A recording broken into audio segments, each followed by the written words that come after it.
Hi everyone, welcome again to The Word at Work. We're in our series in Matthew chapters 8 to 10. Today we're looking at Matthew chapter 9 verses 18 to 34. What springs into your mind when you hear the word faith?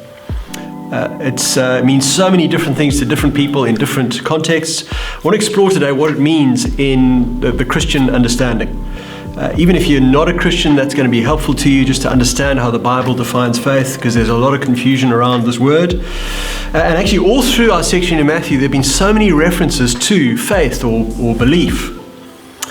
So I want to take a more kind of topical approach to today, looking at various miracles that we've seen in this section in Matthew. I want to try and draw all the things together and make some conclusions about the type of faith which Jesus calls for. The type of faith which is fundamental to salvation. You know, we all say we're saved by faith, so we've got to be really clear on, okay, what is faith? Let's start by defining what it's not. Two common misperceptions about faith today from what I see out there. First misconception, faith is just blind acceptance of that for which there's no evidence. A lot of people kind of pit faith against knowledge. Listen to this extract from the Da Vinci Code, the Dan Brown novel. Every faith in the world is based on fabrication. That is the definition of faith, acceptance of that which we imagine to be true, that which we cannot prove. That's not how the Bible understands faith. Unlike any other major religion, Christianity made itself vulnerable to interrogation of evidence. There was, in the book of Acts, you see people putting forward the evidence for the resurrection, debating it in the public sphere. Early Christians knew they had to present evidence for the man they were asking people to put their faith in.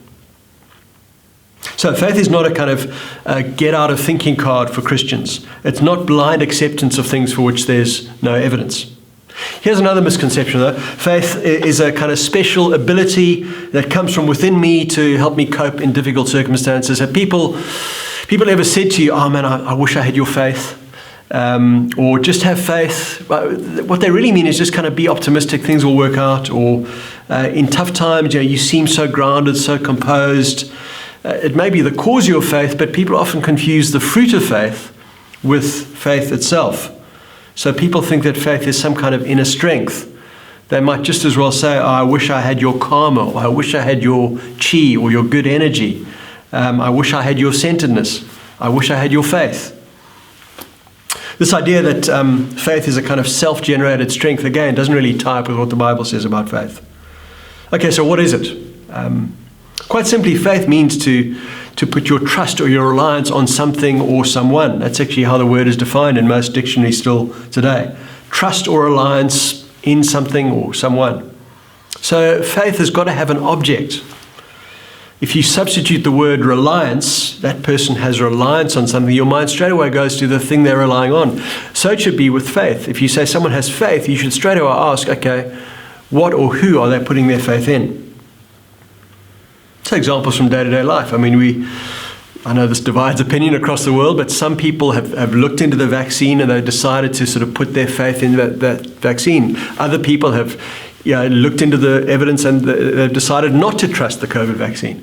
Examples of people either choosing to put their faith in something or not. So faith in the Bible is a reliance on someone or something. Faith in Jesus is that personal relationship of trust.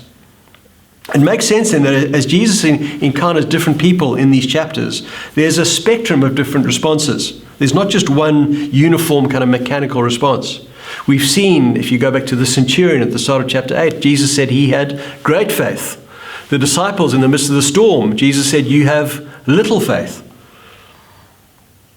Do you notice that in both those cases, the centurion and the disciples, the common thing is they both come to Jesus for help. In the miracles that were read for us today, we see the same thing. The leader comes to Jesus and expresses his need for help. The poor woman with the bleeding problem as well, she's somewhat superstitious. She just thinks, oh, if I just touch his cloak, I'll be healed. But Jesus stops and makes a point of clarifying to her. He says in verse 22, take heart, daughter, your faith has healed you. Don't think my cloak is some kind of magic. Understand it's your faith in me that's healed you. Then the three blind men, if you look at verse 27, they address him using one of the most important messianic titles. They call him the Son of David. It's interesting, the blind men seem to see Jesus better than anybody else in these chapters. They cry out for mercy. Jesus asks them, do you believe that I'm able to do this? Do you have faith I'm able to do this? He wants to focus their faith on him. Okay, how can we draw these things together? Some conclusions about faith from these accounts. In every case, do you see that Jesus is the object of faith? Jesus is the one who they come to for help, and he's the one who heals. In other words, faith is the means whereby the blessings of the Messiah come to people in need. Faith is the means whereby the blessings of the Messiah come to people in need. This explains why there are different degrees and types of faith in these chapters, and yet they all still prove effective. In each case, the faith is directed towards Jesus. It was John Calvin who said, faith is a kind of jug with which we come empty and with the mouth of our soul open to seek God's grace. All these people in Matthew chapters 8 and 9, they come empty to Jesus seeking his grace. So whether it's a patchy or a weak faith or a super strong faith, they rely on him and he helps them. So through these miracles, all through the Gospels, all through Matthew, Jesus proved himself to be utterly trustworthy, or we could say faithworthy, even when we're faced with our greatest enemy. So in one of these miracles, Jesus confronts the ultimate enemy, death. He says to this little girl, or he says to the crowd mourning the death of this girl, he says the girl is not dead but asleep.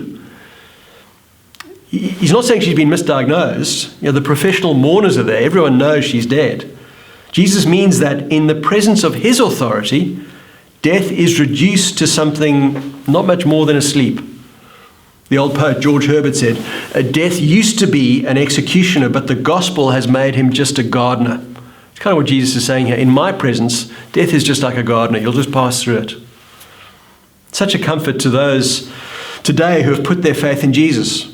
Especially as we live on this side of the resurrection, we can be sure that Jesus has authority over death, authority to bring us through death. It's a good thing to know as we all feel so vulnerable through this pandemic. It's that reality of death that confronts us all, and it forces us all to ask, kind of, who are we trusting in? You could be trusting in yourself. You could be trusting in doing the 5 pillars of Islam. You could be trusting in Buddha's teaching that life is cyclical and you're just going to come back again. Whatever it is, we're all trusting in something as we face our deaths. In these miracles, through his death and resurrection, Jesus showed that he had authority over death. And so the call is to keep on trusting in him. Join us next time. We'll be looking at the next section of Matthew, chapters 9, verse 35 to 10, verse 15. Hope to see you then.